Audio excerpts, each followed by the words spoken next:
Hello everyone, thank you for tuning in again. Today we're going to be talking about something that a lot of people, especially new business owners, deal with, and it's something that's not so fun to deal with, and that is how to deal with an unhappy client.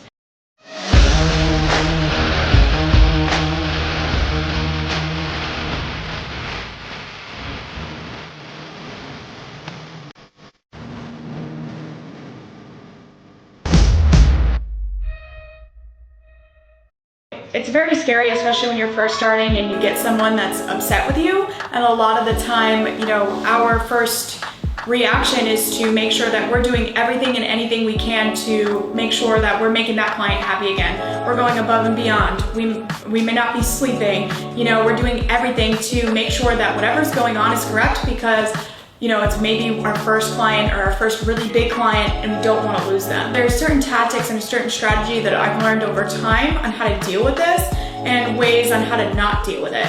And if you're anything like me, especially in the beginning, I just wanted to drop everything, apologize like crazy, and go out of my way to make sure that whatever the issue is perfectly smoothed over. At the end of the day, if you're trying to be a people pleaser, even to your clients, and bend over backwards, you're gonna really end up burning out. That's why today I think it's important for you to tune in to kind of just learn how I've learned to deal with this, because it's definitely a lot of trial and error, and I think that now, especially almost being 2 years in business, that I have a good understanding of how to overcome situations that aren't really that fun.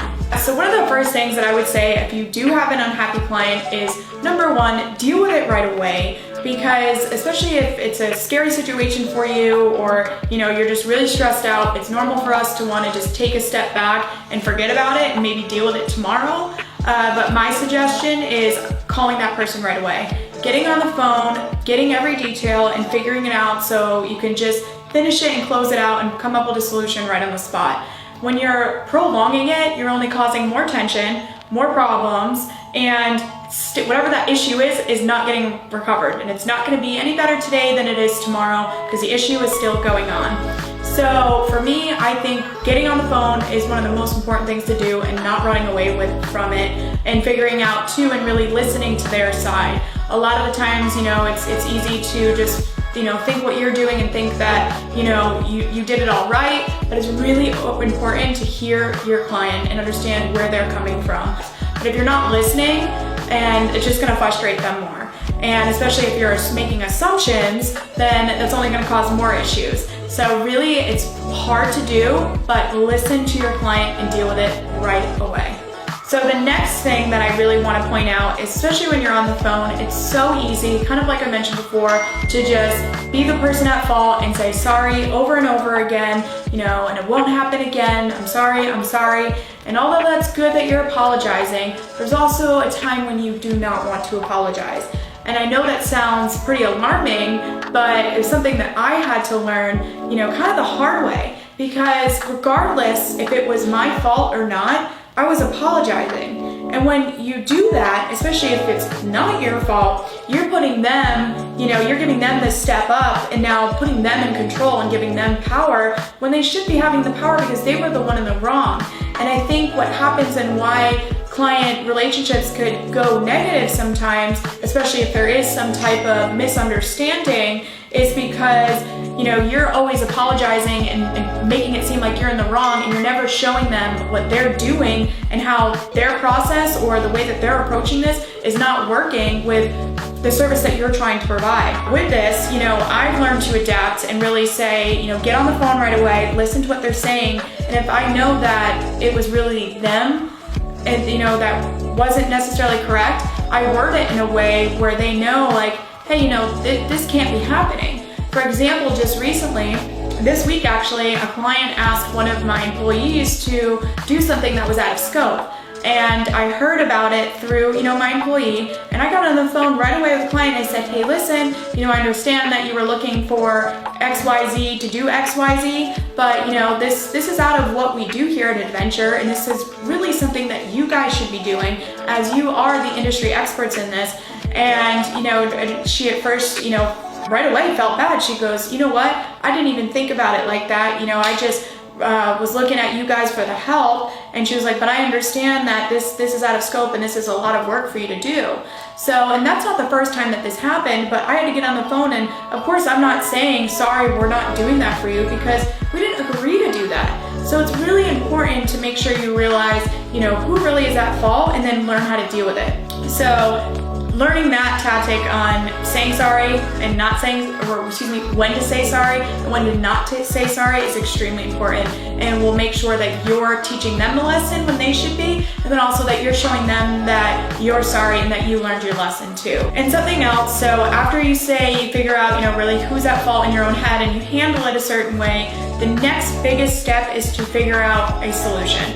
So in my last thing I said, even if I was at fault, hey listen, I'm sorry, we're gonna get it out, we're gonna make sure that it doesn't happen again. That's great, but there needs to be a little bit more that gets added to that, and that little bit more is coming up with the game plan and explaining your new game plan to them. Because if you don't come up with that, then of course they're gonna be hesitant, well, how do I know this isn't gonna happen a second time? And for example, a client, there was an issue, this was about a year ago, and this was a really big client of ours. A video project was supposed to get out by this date, and for some reason it didn't. The project actually was completely slipped, and the production team forgot about it, to be completely honest. And then 2 weeks later, it got presented to us that we missed our due date 2 weeks prior. So it was really bad, and right away I got on the phone, and of course, I said I was sorry, and I said, listen, this is how we're gonna, make sure that this doesn't happen again. We're going to get you on Trello, which is a project management tool, and we're going to put all the due dates in there so you can see them. In addition, we're also going to go the extra mile to show you what step of the process in the video, the post-production that we're in, so it's easily communicated with you and you can see it at all times. Because I don't want another second where you go and you don't know what's happening, or we miss a deadline. And just doing that, we save the client, and now we're still continuing to work with them. No pay was decreased, and the respect was there, and no respect was lost, and that's another thing that's so important. So making sure that you're coming up with some plan of action, and this is whether you're at fault, whether you're not at fault. For example, if a client does something wrong, making sure, like I mentioned before, we let them know. For me, the situation was letting them know that it's out of scope, but also, giving them a solution too on how to figure this out. All right, so that's basically, on a high level, how I deal with an unhappy client. Obviously, every situation may be a little bit different, so this isn't like perfect cookie cutter on what you should do every single time. You have to vet the client, you have to vet the situation and understand it, but definitely, I wish I knew these things before a lot of the issues that I've gone through in the past 2 years. So just to reiterate some of this, deal with it right away. If you know when a client's unhappy, get on the phone, do not be scared, it's gonna be okay. Don't run away from the situation, because that will only make things worse. The second thing is make sure as you're listening to the client, because listening to the client's huge, and listening to their side first and then explaining yours, but understanding throughout that, okay, really, who is at fault here? Was this, a communication problem on our end, or were they not understanding something? What is the real issue? And who really is the one that's kind of in charge of what happened here? And understanding too, okay, well, it's us, how are we gonna deal with it? And if it was them, how are we gonna deal with it? And then the last part of it is kind of going off of what I just said. What is the process? How are you gonna change this moving forward to make sure XYZ doesn't happen? How are you gonna make sure that everybody is now comfortable and on the same page, and better your process or their process, or just the process in general, to make sure that the communication is there and everybody understands exactly what the next steps are.